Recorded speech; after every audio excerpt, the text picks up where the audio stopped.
Good morning, students. A warm welcome to you all from SGT University. I am Dr. Atul Sharma from SGT College of Pharmacy. Today, in this lecture, we will be discussing about commerce, its subdivisions and functions with respect to pharmaceutical industries, as we have discussed in previous lecture about trade.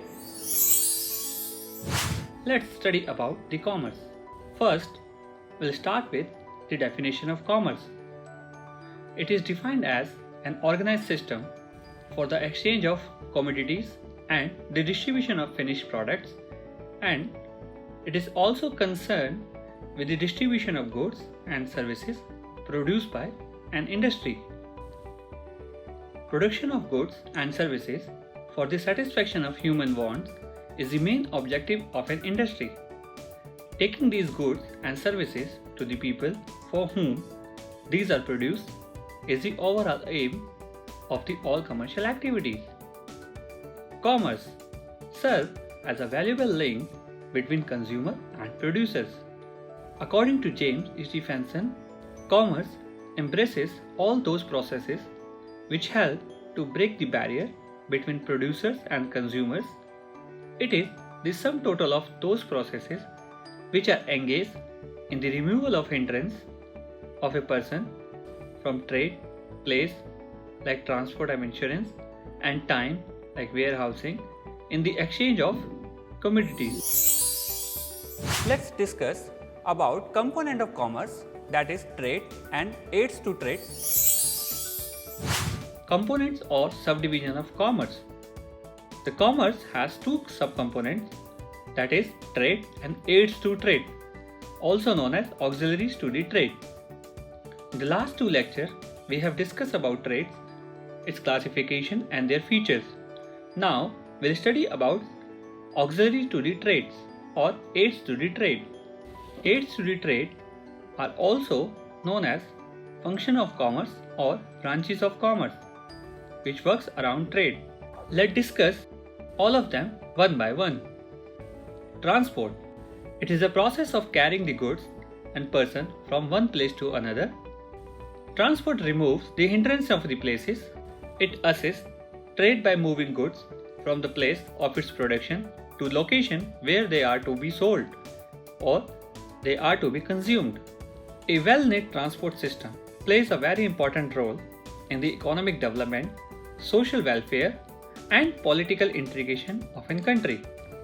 There are various modes of transport available for moving the goods, medicines, drugs, pharmaceutical from one place to another, which include road, rail, air, water, and pipeline transport. Out of all these modes of transport, railways are considered as the most effective means of transport or moving the goods because it is cheaper for bulky goods to be carried over long distances. These goods are safer than in road transport since they are carried in covered wagons and does not require shift arrangements like in road transport. Since the railways are government controlled, so the freight or the transport charges are very less. Warehousing or storage. Storage is a process of keeping, holding and preserving the goods which are to be used at a later stage. When this process done at large scale and in a specialized manner, it is termed as warehousing. Warehousing removes hindrance of time in trade by storing the goods which may be supplied to the consumer as and when they are required. Warehouses are the places where goods are usually stored. Warehousing or storage facility can further be divided into three types. First, private warehouses. These are operated by big business concerns or wholesalers for the storage of their own stock. Second is public warehouses. These are operated by business firms which provide storage facilities to the general public for a certain charge. Third is bonded warehouses. These are licensed to accept imported goods for storage until the payment of custom duties are made. These are usually situated at ports. The storage of goods is necessary to the following reasons. First, to maintain stability in prices during the time. Second, to ensure availability of goods throughout the year in spite of the fact that same good is produced only during a particular season.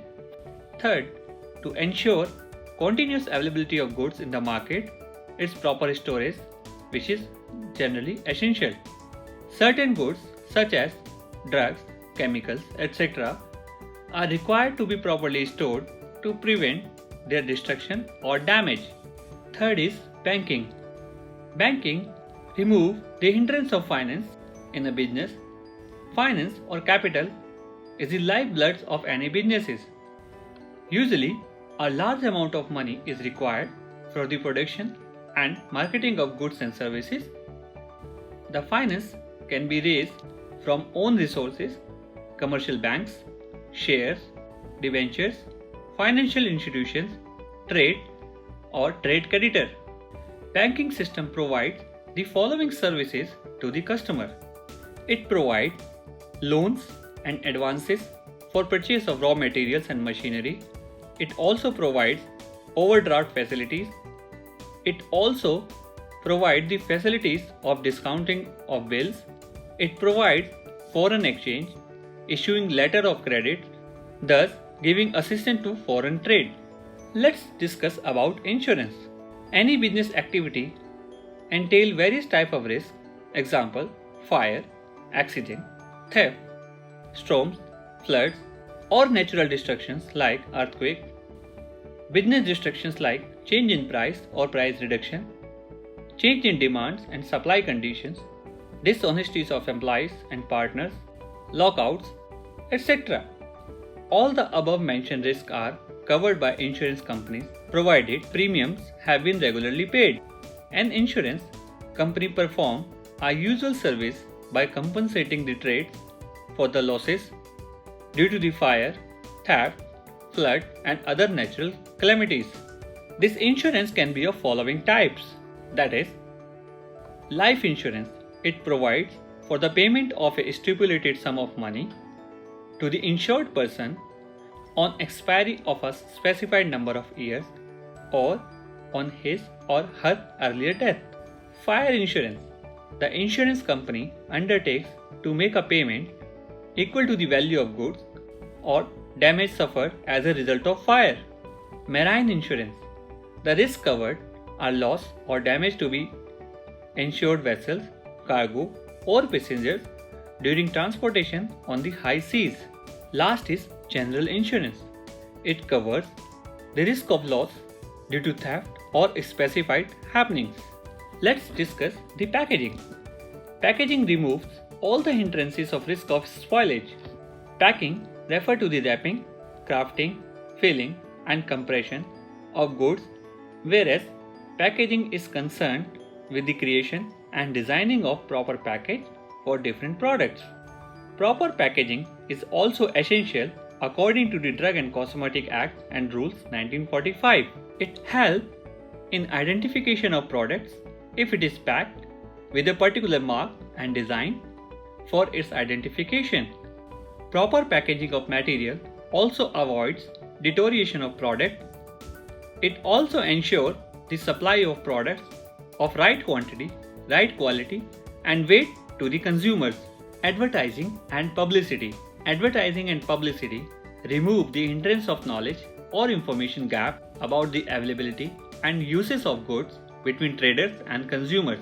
The main objective of advertisement is to create demand and to increase the sale of the product. The various methods used for advertisements are radio, television, newspapers, magazines, wall posters, free samples, trade fairs, exhibitions, and window displays. The majority of pharmaceutical products are ethical products and their direct advertisement is prohibited according to Drug and Magic Remedy Act.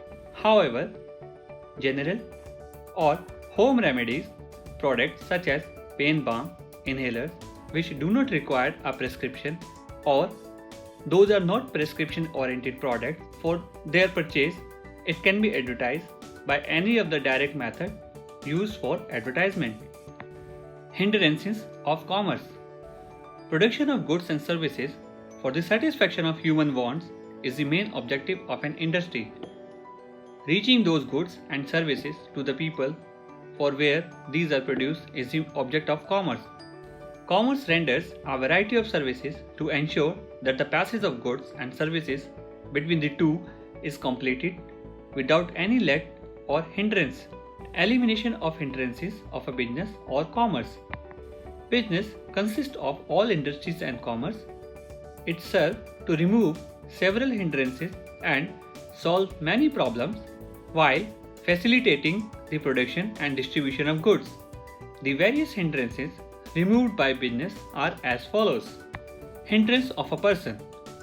Manufacturers do not know the place and face to the consumer.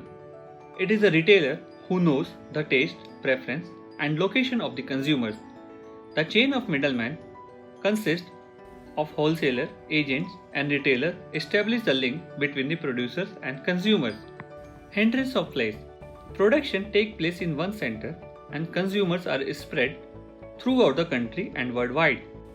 Rail, air, sea, and land transport brings the products to the place of consumer and it removes the hindrance of a place. Hindrance of time. Consumers wants product whenever they have money, time, or they have willingness to buy that. Goods are produced in anticipation of such demands always. They are stored in warehouses in different regional centers so that they can be distributed at the right time to the consumer. By this way, the hindrance of time is removed during a business activities. Hindrance of risk or deterioration in quality. A proper packaging and modern air conditioning storehouse ensure that there is no deterioration in quality of a product and goods are protected against insect, rats, evaporations, etc. Hindrance of risk or loss. By ensuring the products, the risk of fire, theft, flood, and accidents which brings huge loss to the business are removed. Hindrance of knowledge. A proper advertisement and communication help in announcing the arrival of new products, their features, and their uses to the people. By this way, they came to know what can be the potential aspect of the products. Hindrance of finance. The producers and traders may not have the required funds at the time of their need. In that condition, the banks and other financial institutions provide the sufficient funds and help in transfer of those funds to enable the functioning of a proper business activities. Hindrance of both selections and delivery at the doorstep.